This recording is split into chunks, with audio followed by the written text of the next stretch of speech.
मित्रांनो, राज्यातील संजय गांधी निराधार योजनेसह श्रावणबाळ सेवानिवृत्ती वेतन योजनेच्या अंतर्गत पात्र असलेल्या दिव्यांग बांधवाला आता मासिक 2,500 रुपयाचं मानधन दिलं जाणार आहे। आणि याच्या संदर्भातील एक महत्त्वाचं अपडेट आजच्या व्हिडिओच्या माध्यमातून घेण्याचा प्रयत्न करणार आहोत।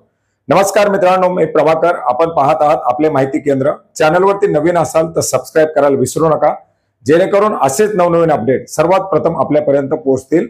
मित्रांनो, राज्यातील दिव्यांग बांधवांना मासिक दिलं जाणारं मानधन वाढ करण्यात यावं यासाठी बच्चू कडू यांच्या माध्यमातून एक आंदोलन करण्यात आलेलं होतं आणि याच वेळी शासनाच्या माध्यमातून त्यांना हे मानधन वाढवण्यासंदर्भातील आश्वासन देण्यात आलेलं होतं। मित्रांनो, याच पार्श्वभूमीवरती आज 3 सप्टेंबर 2025 रोजी पार पडलेल्या मंत्रिमंडळाच्या बैठकीमध्ये राज्य मंत्रिमंडळाच्या माध्यमातून राज्यातील दिव्यांग बांधवांना मासिक 2,500 रुपये मानधन देण्यासाठी मंजुरी दिलेली आहे।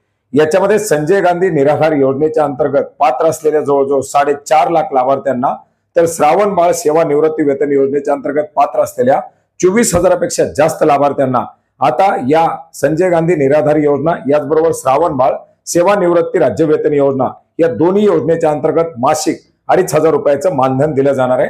आणि याच्यासाठी ऑक्टोबर 2025 पासून येणारं मानधन वाढ करण्यासाठी राज्य मंत्रिमंडळाच्या माध्यमातून मंजुरी दिलेली आहे। जवळजवळ 750 कोटी रुपयाच्या अतिरिक्त निधीची याच्यासाठी गरज लागणार आहे आणि याला देखील मंत्रिमंडळाच्या माध्यमातून मंजुरी देण्यात आलेली। मित्रांनो, लवकरच याच्या संदर्भातील GR निर्गमित केला जाईल। याच्या अंतर्गत काही जर नवीन बदल असतील तर ते त्याच्यामध्ये सांगण्यात येतील आणि त्याच्याबद्दलचा अपडेट देखील आपण नक्की जाणून घेण्याचा प्रयत्न करणार आहोत। भेटूयात नवीन माहितीसह, नवीन अपडेटसह। धन्यवाद।